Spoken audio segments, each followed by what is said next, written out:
Hi students, आप उम्मीद है कि बहुत अच्छे होंगे। बीए बीएससी बीकॉम प्रथम और द्वितीय सेमेस्टर की तरह तीसरे सेमेस्टर में भी को करिकुलर सब्जेक्ट पढ़ना है। इस थर्ड सेमेस्टर में मानव मूल्य एवं पर्यावरण अध्ययन को करिकुलर के रूप में पढ़ना है। चलिए थोड़ा सा मानव मूल्य एवं पर्यावरण अध्ययन से संबंधित सिलेबस की बात करते हैं हम। तो मानव मूल्य यानी कि human values and environment study का जो सिलेबस है यह मेन रूप से 4 यूनिट में डिवाइड है। जो पहला यूनिट है फर्स्ट यूनिट यानी कि ह्यूमन वैल्यूज के बारे में है, जो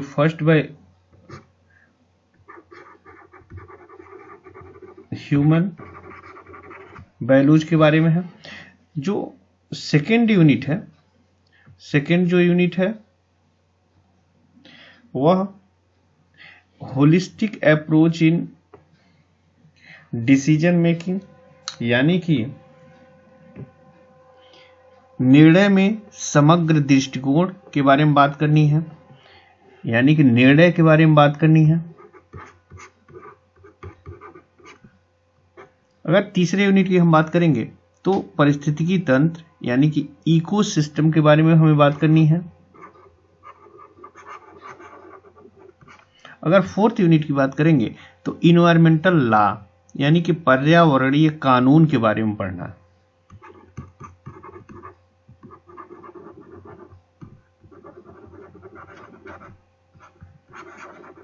इन्वायरमेंटल लॉ, तो इस तरह से हम देखेंगे कि यह 4 जो यूनिट है इसके बारे में हमें इस को करिकुलर सब्जेक्ट में पढ़नी है।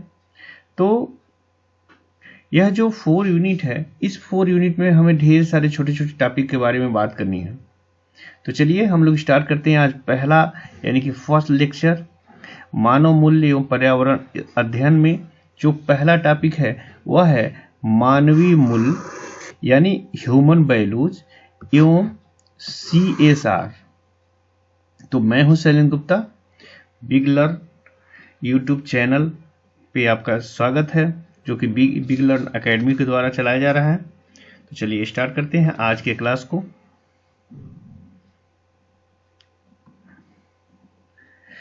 जैसा कि आपको पता है कि को करिकुलर जो सब्जेक्ट है वह नेशनल एजुकेशन पॉलिसी 2020 पर आधारित है, जो कि कॉमन मिनिमम सिलेबस के आधार पर पूरी उत्तर प्रदेश में जो स्टेट यूनिवर्सिटी हैं सभी में चलता है।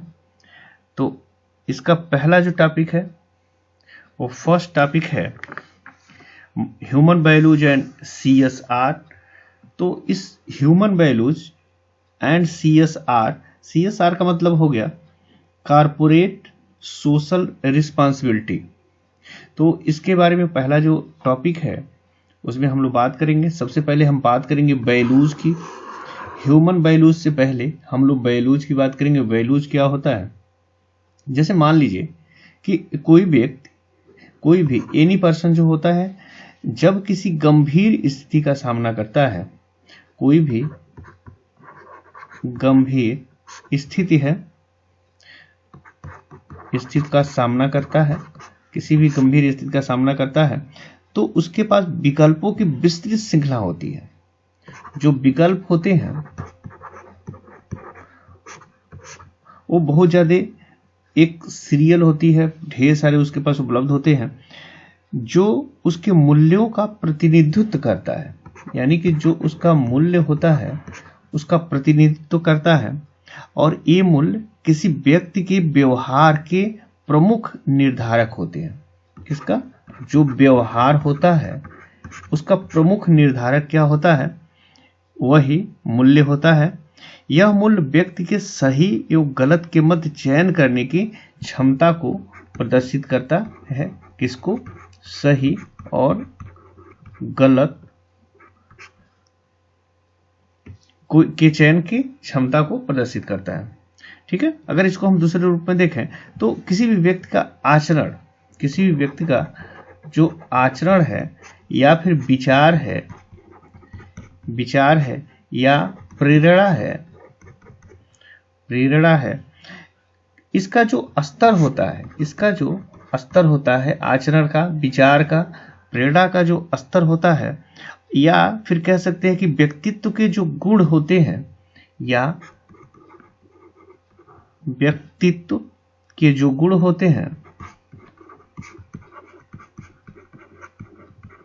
व्यक्तित्व के जो गुण होते हैं उसके मूल्यों को स्पष्ट रूप से दर्शाने के लिए हमें वैल्यूज की जरूरत पड़ती है। ठीक है, एक साइंटिस्ट, एक विचारक थे Stephen P Robbins, Stephen P Robbins, इन्होंने, अगर इनके आधार पे हम डिफिनीशन देखें तो इन्होंने कहा था कि मूल्य आचरण की विशिष्ट विधि है या व्यक्तिगत या सामाजिक रूप से विपरीत या विपरीत प्रकार से अस्तित्व की अंतिम स्थिति या अस्तित्व की अंतिम स्थिति के लिए जो बेहतर होता है उसी को हम क्या बोलते हैं, वैल्यूज बोलते हैं।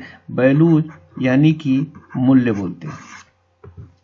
ठीक है, अब सेकंड जो टॉपिक है इसमें इसी से रिलेटेड उसको हम देखेंगे, meaning and definition of values, यानी उसी वैल्यूज का अगर हम मीनिंग देखें तो,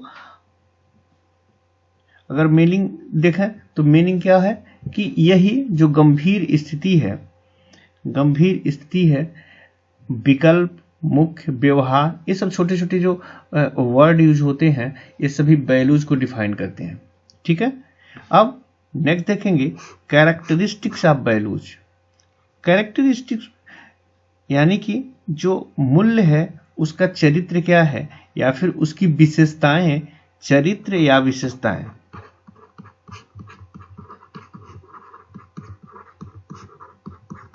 चरित्र या विशेषताएं किसकी, वैल्यूज की। तो अगर इसको हम देखेंगे तो अलग अलग हम पॉइंट पाएंगे। तो पहला, जैसे कि संस्कृत का अभिन्न अंग है, इसका पहला जो कैरेक्टर होता है वह है संस्कृत का अभिन्न अंग।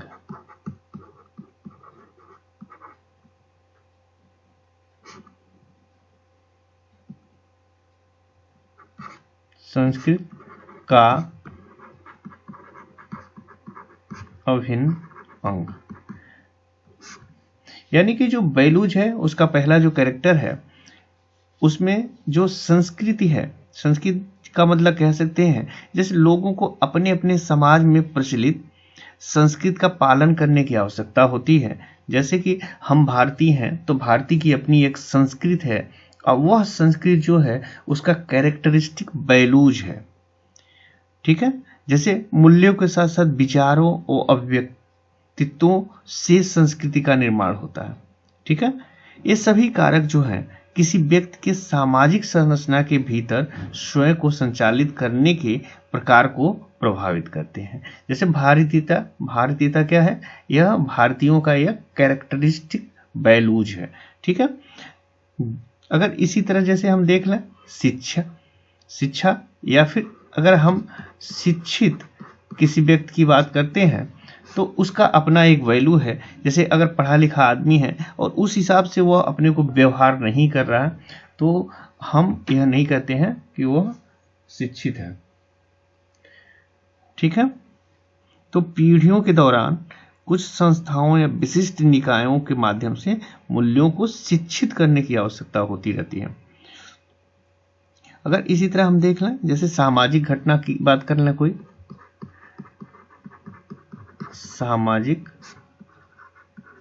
घटना की बात करें तो अगर हम देखेंगे कि समाज में बहुत से व्यक्ति अपनी सांस्कृतिक प्रथाओं एवं मूल्यों को साझा करते हैं।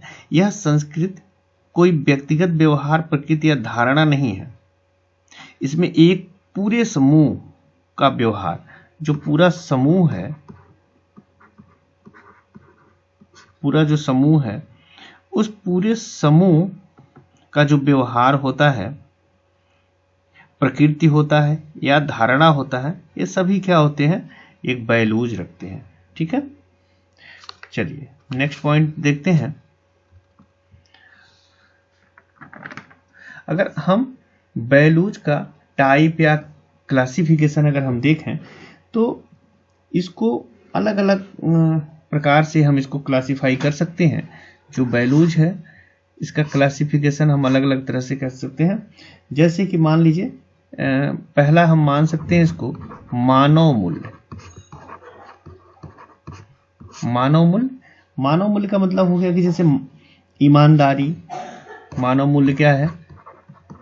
ईमानदारी, ये भी एक मानव मूल्य है। शांति है, ये भी मानव मूल्य है। स्नेह है, यह भी मानव मूल्य है। सत्यता है, क्या है? सत्यता है। तो सत्यता भी क्या है? एक प्रकार का मानव मूल्य है। ठीक है। विश्वसनीयता है, ऐसे बहुत से शब्द हैं। विश्वसनीयता है, ये सभी जो है एक तरह से मानव मूल्य की कैटेगरी में आते हैं। अगर मानव मूल्य के अलावा अगर हम देखें, अगर सामाजिक मूल्य देखें,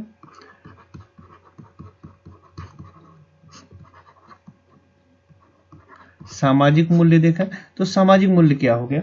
तो सामाजिक मूल्य जैसे कि सामान्य आवश्यकताओं एवं रुचियों वाले व्यक्तियों द्वारा एक विशिष्ट समाज, समूह या संस्कृति के भीतर तथा पालन किए जाने वाले मूल्यों को हम सामाजिक मूल्य कहते हैं। जैसे कि हम जिस सोसाइटी में रहते हैं उस सोसाइटी का अपना एक वैल्यूज होता है। हर सामाजिक जो संरचना है उस संरचना का अपना एक वैल्यू है और उसी को हम क्या बोलते हैं? सामाजिक वैल्यू बोलते हैं या सोशल वैल्यूज बोलते हैं। जैसे एक और हम आसानी से समझ सकते हैं, जैसे कि व्यावसायिक मूल्य। व्यावसायिक मूल्य, जैसे कोई भी व्यापार हो रहा है या फिर कोई भी बिजनेस होता है, उसका अपना एक मूल्य होता है। जैसे कि ग्राहकों की आवश्यकता को पूरा करने और उन्हें संतुष्ट करने के लिए व्यवसाय कुछ नैतिक और निष्पक्ष प्रथाओं का पालन करते हैं। जहां पे हम, जैसे एक व्यापारी है तो वह काफी ईमानदारी से अपना काम करता है, तो वह क्या है? वो व्यवसायिक एक वैल्यू है। इसके अलावा जैसे कि मान लीजिए पारिवारिक वैल्यू भी मान सकते हैं। पारिवारिक मूल्य, पारिवारिक मूल्य, तो पारिवारिक मूल्य क्या हो गया कि जैसे बच्चों से अपने बड़ों के प्रति या फिर बड़ों का अपने बच्चों के प्रति उनका एक वैल्यू होता है, एक दूसरे का रिस्पेक्ट होता है, एक दूसरे के प्रति जवाबदेही होती है, उसी को हम क्या बोलते हैं? तो उसको हम पारिवारिक वैल्यू बोलते हैं। जैसे मान लीजिए राष्ट्रीय मूल्य, राष्ट्रीय मूल्य, तो राष्ट्रीय मूल्य क्या हो गया? जैसे कि राष्ट्रीय शांति, एकता या फिर विभिन्न समुदायों के मध्य सद्भाव बनाए रखने के लिए या उसके उद्देश्य से एक देश के नागरिकों के विभिन्न अधिकार एवं कर्तव्य होते हैं। इन सभी को हम क्या बोलते हैं? तो उसको बोलते हैं राष्ट्रीय मूल्य कह सकते हैं। ठीक है। जैसे धर्मनिरपेक्ष मूल्य हो गया, यानी कि किसी भी धर्मनिरपेक्ष मूल्य प्रत्येक व्यक्ति को जाति, धर्म या श्रेष्ठता की परवाह किए बिना ही अगर हम अपने देश के प्रति राष्ट्रीय मूल्य, राष्ट्र के प्रति अगर समर्पित हैं तो उसको हम क्या बोलेंगे? धर्मनिरपेक्ष मूल्य बोलेंगे। ठीक है। अब नेक्स्ट हम देखेंगे, नेक्स्ट जैसे इंपॉर्टेंस ऑफ वैल्यूज, यानी मूल्य का महत्व क्या है? तो मूल्य का महत्व अगर सामान्य तौर पे देखें तो जैसे कि विचार विकसित करना, विचार को विकसित करना ही वैल्यूज का इंपॉर्टेंस है। या फिर प्रेरणा, प्रेरणा, अगर प्रेरणा के स्तर को हम बढ़ा रहे हैं तब भी वो क्या है? वैल्यूज का एक इंपॉर्टेंस है। जैसे व्यवहार, अगर हम व्यवहार की बात करें तो व्यवहार को कौन निर्देशित करता है? तो हमारा जो मूल्य है वही निर्देशित करता है। हमारा खुद का वैल्यू क्या है उस हिसाब से हम एक दूसरे से व्यवहार करते हैं। जैसे मान लीजिए परिवर्तन है, परिवर्तन, तो परिवर्तन कैसे आता है हमारे में? तो हमारा अगर उस तरह का वैल्यूज है तो हमारे में परिवर्तन आ सकता है। जैसे कि मान लीजिए सकारात्मकता है, सकारात्मकता, तो ये भी क्या है? एक प्रकार का अभिवृत्ति होता है और जो कि स्वयं में विकसित होता है। तो पॉजिटिविटी भी एक, यह क्या है? यह इंपॉर्टेंस ऑफ वैल्यू है, यानी कि मूल्यों का महत्व है। ठीक है। चलिए नेक्स्ट पॉइंट देखते हैं क्या है? Developing value system in Indian organisation, यानी कि भारतीय संगठन में मूल्य प्रणाली का विकास। तो जो भारतीय संगठन है यानी कि इंडियन ऑर्गेनाइजेशन में जो मूल्य है, वैल्यू सिस्टम है, उसका क्या डेवलपमेंट है, इसके बारे में हम बात करेंगे। तो मूल्य प्रणाली किसी भी सांस्कृतिक प्रणाली की नींव होती है, यानी कि इसका क्या होता है, तो यह नींव होता है किसका, तो कोई भी सांस्कृतिक प्रणाली है उसका मूल होता है। और मूल्य प्रणाली किसी भी संस्कृति की मूल मान्यताओं को दर्शाती है, जो कि उसके व्यवहार को प्रभावित करती है। किसको प्रभावित करती है, व्यवहार को प्रभावित करती है। और यह जो मूल्य प्रणाली है यानी कि जो वैल्यू सिस्टम है, यह एक शाश्वत अवधारणा है। यह शाश्वत अवधारणात्मक संरचना के रूप में भी देखा जाता है और किसी व्यक्ति के व्यवहार को प्रभावित भी करता है। वे लगभग एक समान दृष्टिकोण के होते हैं। ठीक है, तो इसमें मुख्य रूप से क्या होता है, तो मुख्य रूप से इसमें जैसे जिसको समझाने के लिए हम बात कर सकते हैं, जैसे इसमें ईमानदारी, आत्मसम्मान, समान, आज्ञाकारिता, ये सब आदि शब्द इसमें आ सकते हैं। ठीक है, चलिए नेक्स्ट देखते हैं Indian value for work place. जहां पे हम काम करते हैं किसी भी इंडियन ऑर्गेनाइजेशन में, कोई भी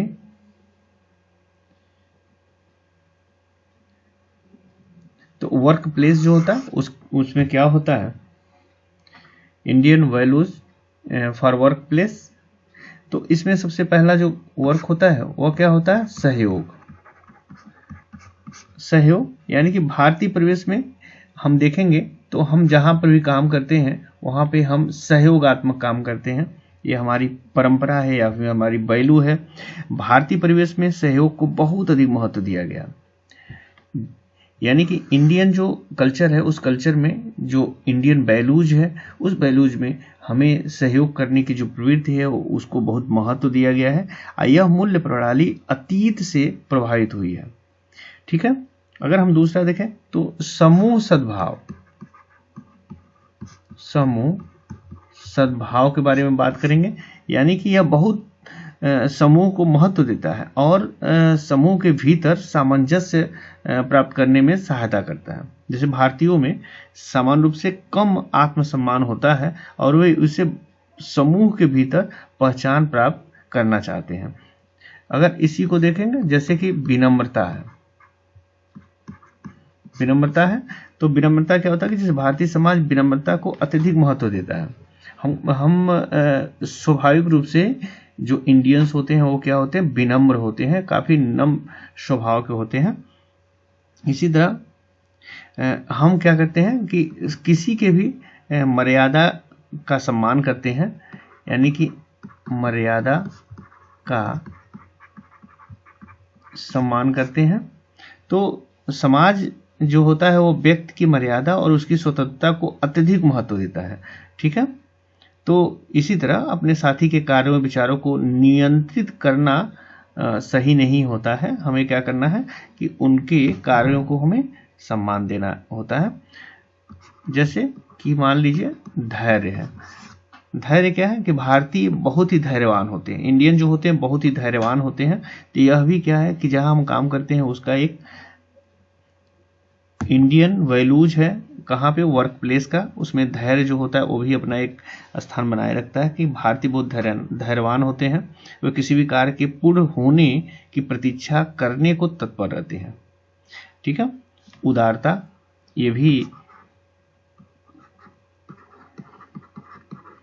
उदारता यह भी एक क्या है कि वर्क प्लेस का यह एक कैरेक्टर होता है। भारतीय समाज जो है दया, दान या उदारता को बहुत अधिक महत्व देता है। ठीक है, स्वामित्व के प्रति उदासीनता यह भी हमारी होती है। स्वामित्व के प्रति उदासीनता,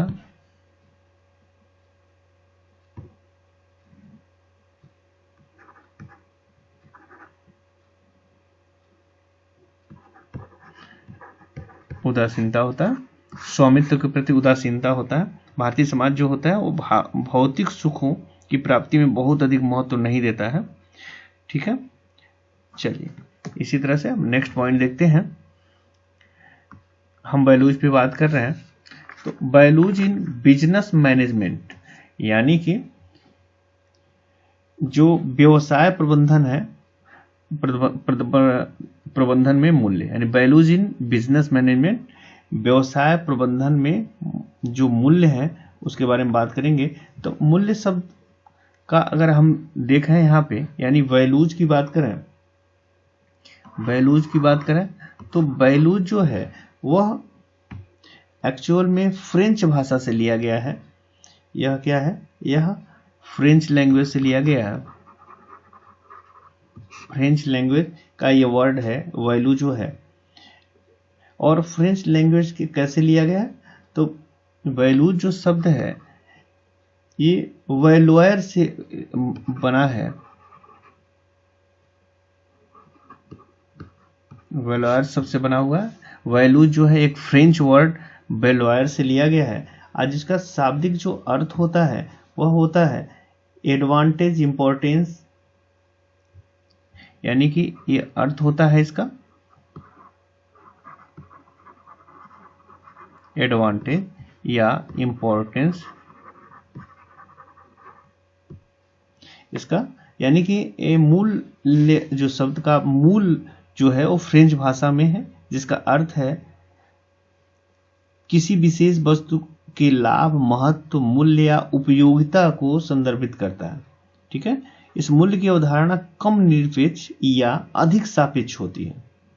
अब व्यक्ति के व्यक्तिगत मूल्य उसके दृष्टिकोण को निर्धारित करते हैं, इसीलिए क्या सही है या क्या गलत है और क्या अच्छा है या क्या बुरा है, इसे मूल्यों से समझा जा सकता है। ठीक है, और इनका जो है बिजनेस मैनेजमेंट में बहुत ज़्यादा इसका यूज है या फिर बहुत आवश्यकता है। जैसे व्यवहार के संचालन में इसमें सामाजिक मूल्यों का प्रतिनिधित्व किया जाता है। ठीक है, तो चलिए नेक्स्ट पॉइंट समझते हैं। नेक्स्ट पॉइंट है need for value in management, यानी प्रबंधन में मूल्यों की आवश्यकता। प्रबंधन में मूल्यों की नीड यानी कि आवश्यकता क्या है, तो बहुत ज्यादा आवश्यकता है। किसी भी उद्यम के विकास एवं अस्तित्व को सही ठहराने वाले दो प्रमुख लक्षण हैं। जो दो प्रमुख लक्षण है वह है मनुष्य के मध्य प्रसन्नता एवं सामंजस्य। क्या है, सामंजस्य, सामंजस्य या और एक दूसरा क्या है, प्रसन्नता। तो यह दो जो मूल्य हैं, सामंजस्य और प्रसन्नता, यह बहुत ही इंपॉर्टेंट है। इसमें कोई भी व्यक्ति उल्लेखनीय रूप से भौतिक समृद्धि प्राप्त कर सकता है, परंतु वह सुख के उद्देश्य को प्राप्त नहीं कर पाता है। अगर इन सभी को हम देखें, प्रबंधन में मूल्यों की आवश्यकता देखें, तो इसमें प्रकृति का शोषण जो होता है यह बहुत मायने रखता है।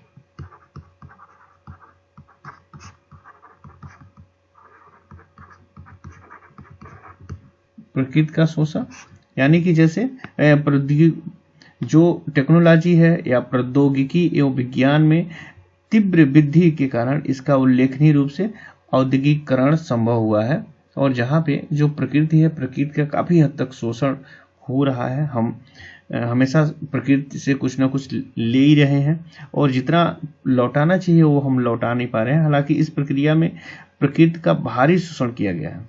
मनुष्य इस भ्रांति में रहा है कि वह अपनी स्वतंत्र इच्छा से संसाधनों का शोषण कर सकता है। प्रकृति एवं मानव एक दूसरे पर आश्रित हैं, यह समझ में नहीं आ रहा है, लेकिन हम सोच रहे हैं कि प्रकृति से जितना ज़्यादा है उतना हम ले सकते हैं, लेकिन अगर हम नहीं लौटाएंगे तो फिर वह जो है हमें वापस नहीं मिलेगा, और धीरे धीरे क्या होगा, हमारा जो संसाधन है वो कम होता जाएगा। जैसे मनुष्य मशीन समीकरण, अगर हम बहुत 100 साल पहले अगर देखें तो जो मनुष्य है वह मशीन की तरह इसका यूज होता था। जैसे मशीन हम खरीदते हैं, बेचते हैं, ठीक उसी तरह मनुष्यों को भी गुलाम बना करके उन्हें बेचा खरीदा जाता था। और मशीनियों की तरह जो मशीन है उसी तरह हम इसका इस्तेमाल भी करते थे, यूज करते थे। लेकिन धीरे धीरे समय बदल गया और आज के डेट में सब कुछ ठीक हो गया है। तो चलिए नेक्स्ट पॉइंट पे हम बात कर रहे हैं, जैसे role and importance of value in management, यानी प्रबंधन में मूल्यों की भूमिका एवं महत्व। तो यानी कि मैनेजमेंट में क्या वैल्यूज की रोल और इंपॉर्टेंस यानी भूमिका और उसका जो रोल है उसका महत्व के बारे में हम बात करेंगे। तो अगर बात करेंगे तो प्रबंधन में मूल्यों की क्या भूमिका है, तो उसमें सबसे पहला जो होता है वो है कर्मचारियों का विकास करना। तो पहला काम क्या है, कर्मचारियों का विकास करना। कर्मचारियों का विकास करने का क्या तात्पर्य है, जैसे प्रबंधकों द्वारा अपने कर्मचारियों के समग्र विकास के लिए मूल्य प्रणाली का उपयोग किया जाता है, जहां पे हम क्या करते हैं, एक मूल्य डेवलप करते हैं। उस मूल्य के पालन के लिए हम उन्हें प्रेरित करते हैं, जिससे कि जो हमारा मैनेजमेंट सिस्टम है काफी अच्छा हो जाता है। दूसरा जो होता है वो है प्रेरणा। प्रेरणा तो हमें पता है कि यह मूल्य व्यक्ति के भीतर छिपी प्रतिभा को जागृत करने में महत्वपूर्ण भूमिका निभा सकता है। जैसे हम किसी को प्रेरित करते हैं कि आप ईमानदारी से काम करो, तो वो क्या करता है, ईमानदारी से काम करता है। ठीक है। अगर दूसरे रूप में देखें तो जैसे व्यवहार का निर्धारण भी वैल्यूज से होता है। यह मूल्य बहुत सीमा तक संगठनात्मक व्यवहार को प्रभावित करता है। ठीक है, परिवर्तन में सहायता करता है। तो इस तरह से हम देखते हैं कि ढेर सारी जो इंपॉर्टेंस है, रोल है, वो मैनेजमेंट का है। चलिए नेक्स्ट पॉइंट देखते हैं, वैल्यू बेस्ड ऑर्गेनाइजेशन, यानी वैल्यू बेस्ड VBO भी इसको बोला जाता है। वैल्यू बेस्ड ऑर्गेनाइजेशन यानी मूल्य आधारित संगठन। मूल्य आधारित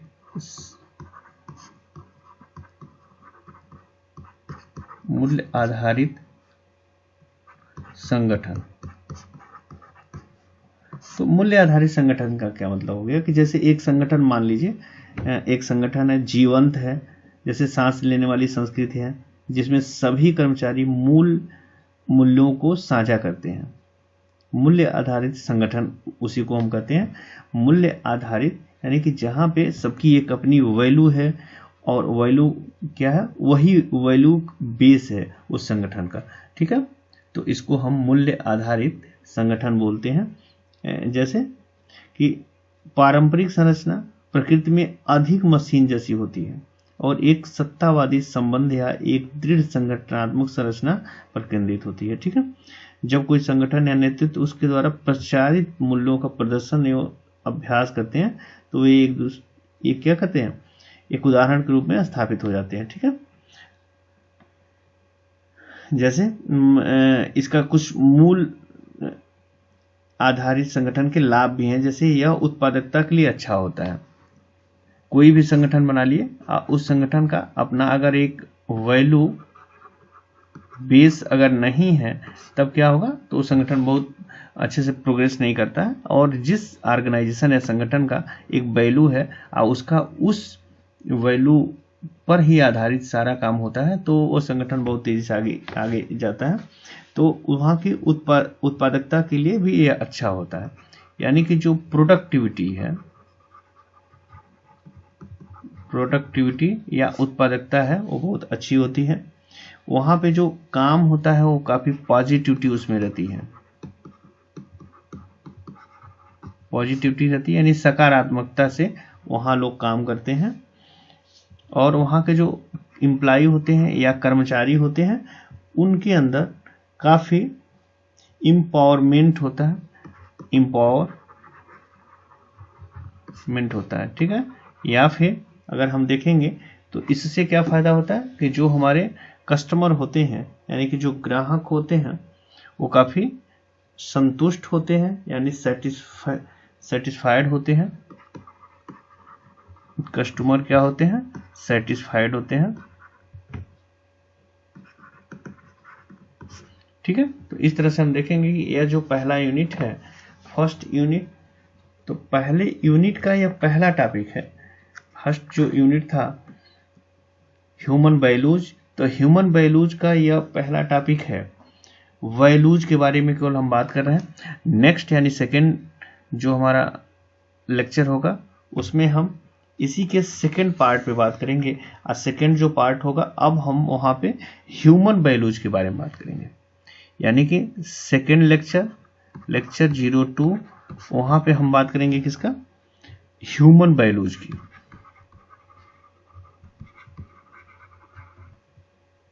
ह्यूमन बायोलॉजी की बात करेंगे तो यानी कि मानवीय मूल्य के बारे में। तो अगला जो सेकेंड वीडियो है उसको जरूर आप देखिएगा। टाइम नहीं है, बहुत कम समय में सारी वीडियोज बनाई जा रहे हैं क्योंकि एग्जाम एकदम सर पे आ गया है। तो कोशिश कर रहे हैं कि जो मैक्सिमम पार्ट है उसको जल्दी जल्दी में हम कवर कर लें और कवर करके एक आधार आपके लिए बनाया जा सके। तो अगर आपको वीडियो स्लो लग रहा है तो वीडियो क्या कीजिए कि स्पीड बढ़ा लीजिए, लेकिन सभी पूरा वीडियो देखिए, वीडियो बीच में रोकिए नहीं। उस सभी जो टॉपिक है उसको अपने हिसाब से पढ़ लीजिए। स्लो हो सकता है तो उसको आप फास्ट कर लीजिए। चलिए, तो फिर अब नेक्स्ट वीडियो में फिर मिलते हैं हम लेक्चर 2 में, जहां पे हम ह्यूमन बायोलॉजी की बात करेंगे। तब तक के लिए आप सभी को थैंक्स।